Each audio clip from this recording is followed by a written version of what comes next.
364 দিন যে বাড়ির মেয়ের মুখটা পৃথিবীর কোনো ব্যক্তি দেখেনি, জলসার উদ্দেশ্য করে সে যদি উলঙ্গ হয় তাহলে আমার লাভ নাই। অনেকে ভাববেন কই এরা তো উলঙ্গ হচ্ছে না, বুক ঢাকা, পেট ঢাকা, পিঠ ঢাকা। শরিয়াতের দৃষ্টিতে উলঙ্গ, আপনার দৃষ্টিতে উলঙ্গ নয়। একটা বেটা ছেলে নাভি থেকে হাঁটু পর্যন্ত ঢেকে রাখা ফরজ, কিন্তু একটা মেয়ে ছেলে পর্দার জায়গা। অনেকে বোরকা পরে মুখ খুলে রাখে, আছে না নাই? তো বোরকা পরে মুখ খুলে রাখা আর মাঘ মাসে শীতে পুরো ঘর বন্ধ করে জানালা খুলে রাখা সমান, বুঝতে পারলেন? কারণ ছেলেরা মেয়েদের প্রথমে মুখটাই দেখে। কি বলছেন? একটা ছেলে বিয়ে করতে গেছে, আগে পা দেখে বিয়ে করে না মুখ দেখে? পা দেখায়? দেখায় না, আগে মুখ। মুখটা পছন্দ হলো, ও পা যদি সরু হয় চালিয়ে নেবে। মুখটা পছন্দ হলো, হাতের আঙ্গুল যদি একটা ছোট থাকে চালিয়ে নেবে, নেবে না? মুখটা সাদা, ওই রকম সুন্দর দেখতে, ভিতরের চেহারা ভালো নয়, অন্তরটা হিংস্র, তাও চালিয়ে নেবে। কিন্তু মুখ যদি খারাপ হয়েছে, চলে এই বাজারে সব কত সুন্দর সুন্দর মেয়ে আছে, ফালতু সব, বলবে না? বলবে না? মুখটা ঢাকা জরুরি।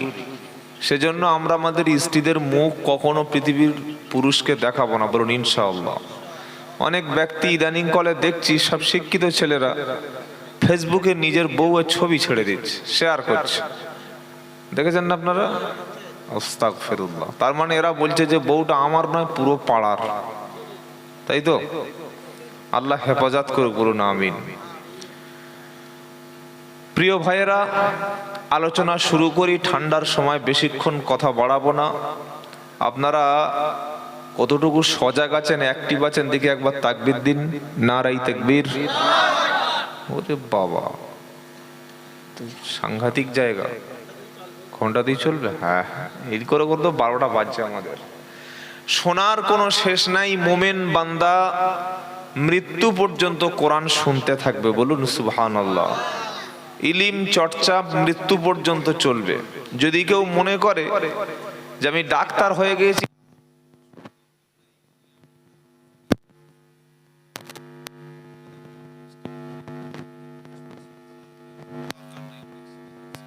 বারোটা বেজে গেল, যদি কোনো মাওলানা সাহেব মনে করে আমি যা বড় বক্তা হয়ে গেছি, ওসব বই বই পড়ার দরকার নাই, ওই ঘুরিয়ে ঘাড়িয়ে চালাবো, কি বুঝলেন?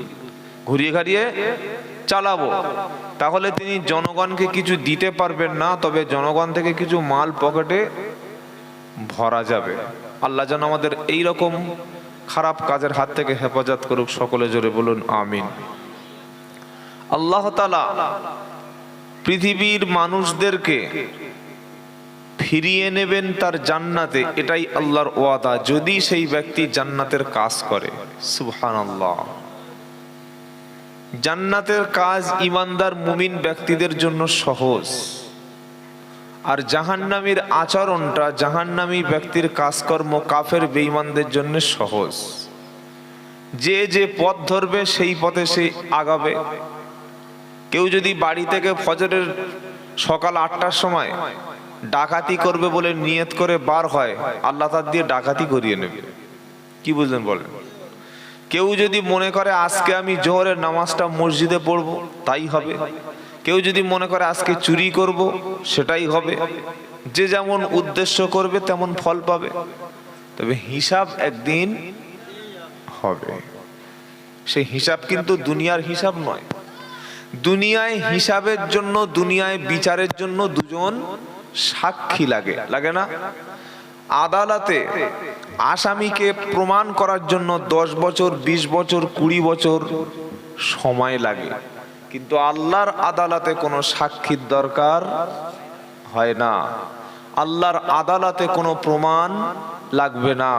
আর আল্লাহর আদালতে যেদিন বিচার হবে, সেদিন 20 বছর, 30 বছর আল্লাহ ঝুলিয়ে রাখবে না, ধরবে আর দুদিকে রাস্তা দেখিয়ে দেবে, একটা ডান দিক, একটা ডান দিক, একটা অকুল্লা ইনসানিন আলজামনাহু طائره في عنقه ونخرج له يوم القيامة كتابا يلقاه منشورا اقرأ كتابك كفى بنفسك اليوم عليك حسيبا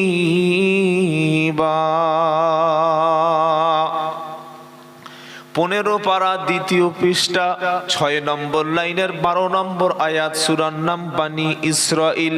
আল্লাহ পাক শোনাচ্ছে, প্রত্যেক মানুষের কর্মলিপিগুলি, তার কাজের হিসাবগুলি, সমস্ত কাজকর্মগুলি আমি আল্লাহ তার গলায় ঝুলিয়ে রেখেছি। কিয়ামতের দিন সামনে যখন তার অ্যাকাউন্টটা খুলে দেব, সমস্ত ভিডিওগুলো, অডিওগুলো সবার সামনে চালিয়ে দেব। কোথায় কি করে সবগুলো খুলে খুলে যখন দেখিয়ে দেব, তাকে বলবো ইকরা কিতাবাকা, তুমি পড়ে দেখো এগুলো তুমি করেছো কিনা। এই দেখো 1 জানুয়ারি বাঁদরের মতো নেচেছো কিনা। নেচেছো তো মুসলমান? খালি হাজাম একবার এসেছিল ছোটবেলা, তা না হলে জীবনে মুসলমানি দিত না। জ্ঞান ছিল না বলে মুসলমানিটা দিয়েছে, আর কোন রকমে জীবনে হয়তো কলেমাটা পড়েছে। তারা হলে যে বাঁদর তৈরি হয়ে গেছে আমাদের মুসলমান সমাজে, ইমান আর ভালো হবে না। গত রাত্রে আমি ফিরছিলাম নদিয়া থেকে, এই যে আপনার যশোর রোড আছে না, রাত তখন প্রায় 3:30 বাজে। আমি পিছনের সিটে গাড়িতে ঘুমিয়ে আসছি, পুলিশ চেক করছে তাদের যে রুটিন থাকে। তো পুলিশ আমাকে কয়েকটা কথা বললো, ড্রাইভারকে চেক করছে মদ টাত খায় কিনা। দেখেই বুঝতে পারলো যে হুজুরের ড্রাইভার মানে মদ খায় না।